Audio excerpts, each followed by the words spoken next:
The monster the U.S. prison system couldn't control, ADX Florence.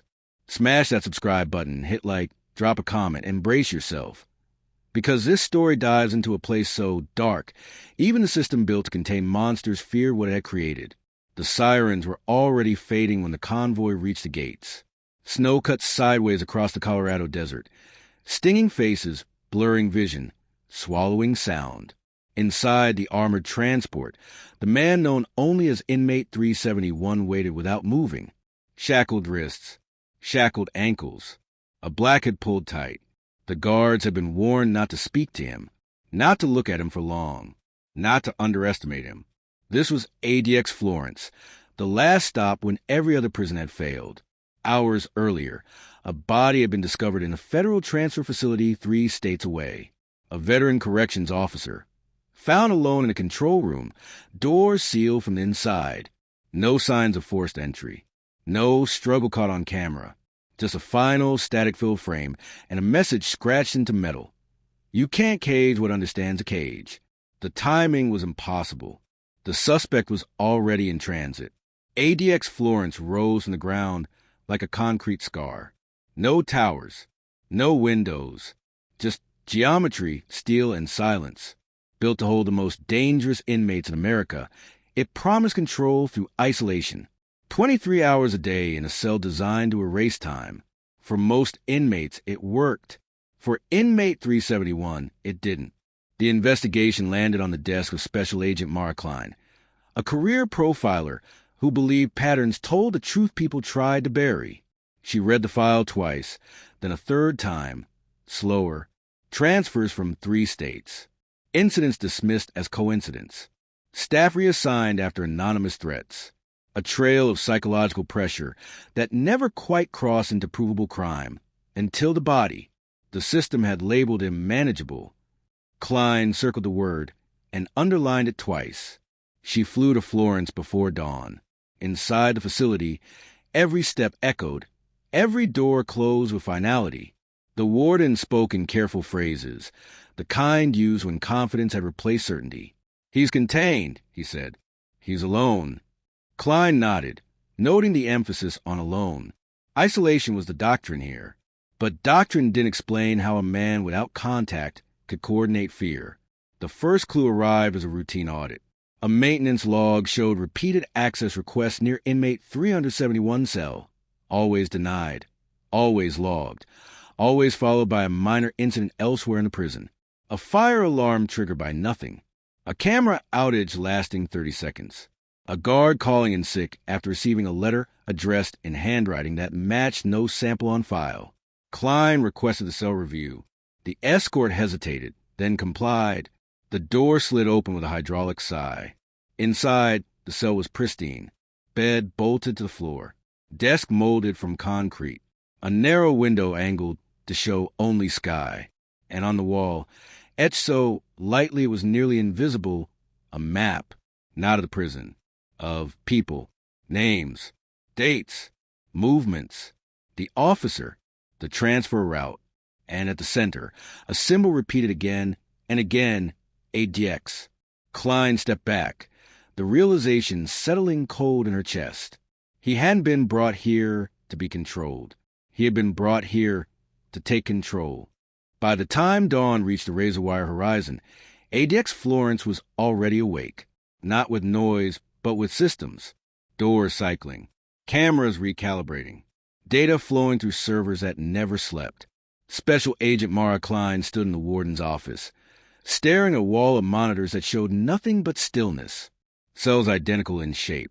Inmates reduced to silhouettes behind reinforced glass. Control, on paper, was absolute. The warden insisted the wall markings were idle behavior, a coping mechanism common in long-term isolation. Klein didn't argue. She'd seen coping mechanisms before. They didn't predict movements with dates and names that later turned up dead. She requested full communication logs, mail scans, attorney visits, psychological evaluations, maintenance records. The response was immediate resistance. ADX ran on compartmentalization. No single person was supposed to see the whole picture. That, Klein realized, was the weakness. The first anomaly appeared in outgoing mail. Inmate 371 had sent fewer letters than most, all heavily redacted. But one envelope, flagged months earlier and dismissed, carried a pattern in the spacing of words. Klein recognized it instantly, a simple cipher used in military prisons decades ago. The message wasn't a threat. It was a schedule. She cross-referenced the dates, each aligned with a minor disruption somewhere else in the federal system. A guard reassigned, a supervisor disciplined, a transfer rerouted, none of it illegal on its own.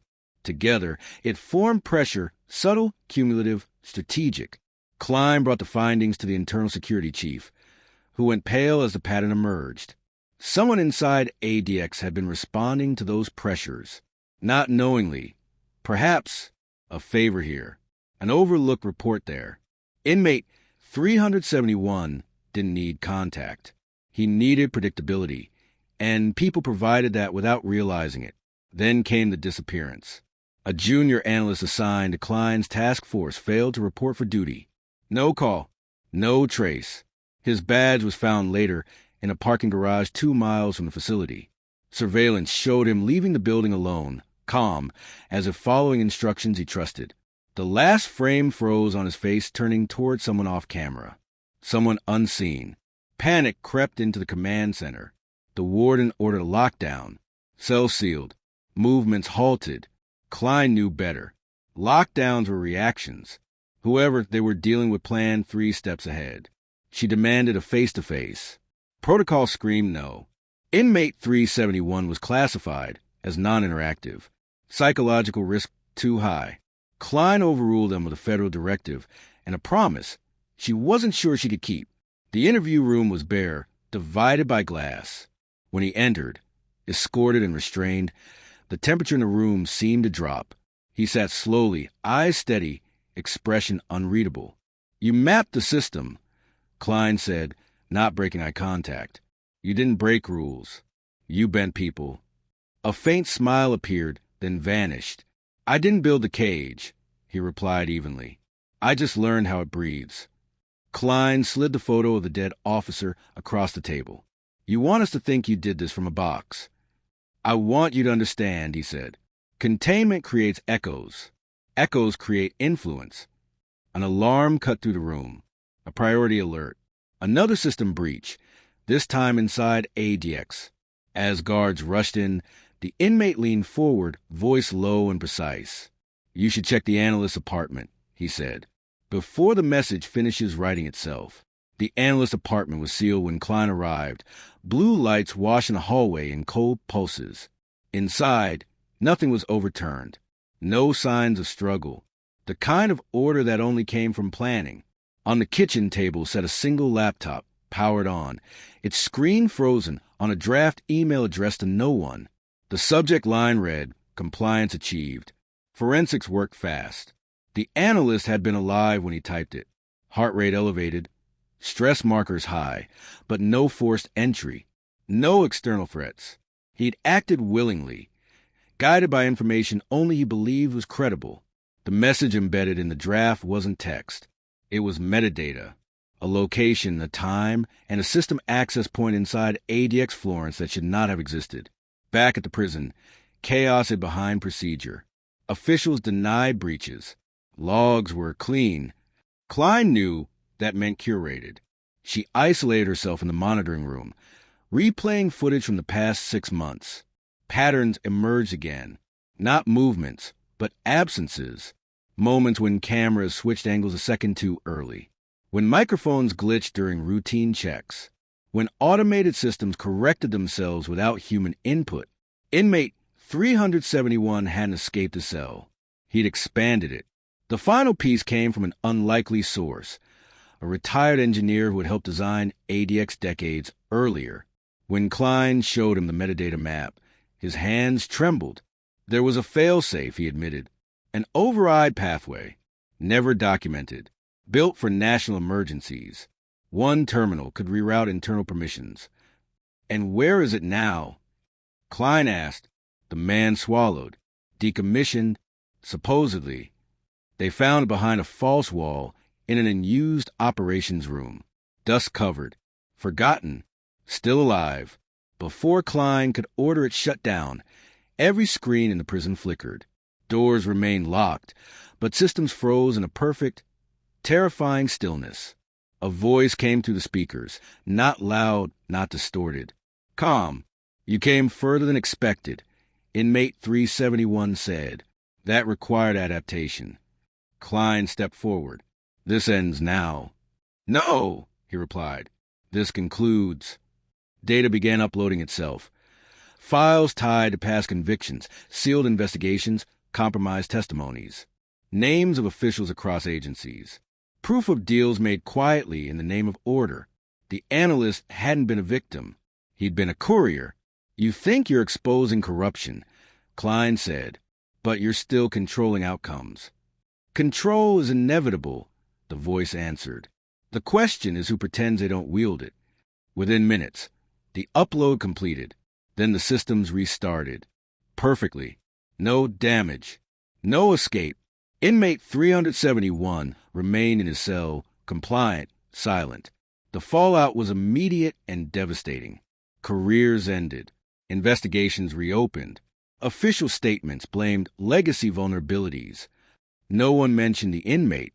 Klein requested one final visit. He looked smaller somehow. Or maybe the illusion of containment had returned. "You could have walked away," she said.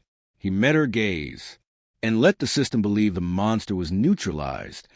She stood unsettled. As she left, he spoke one last time.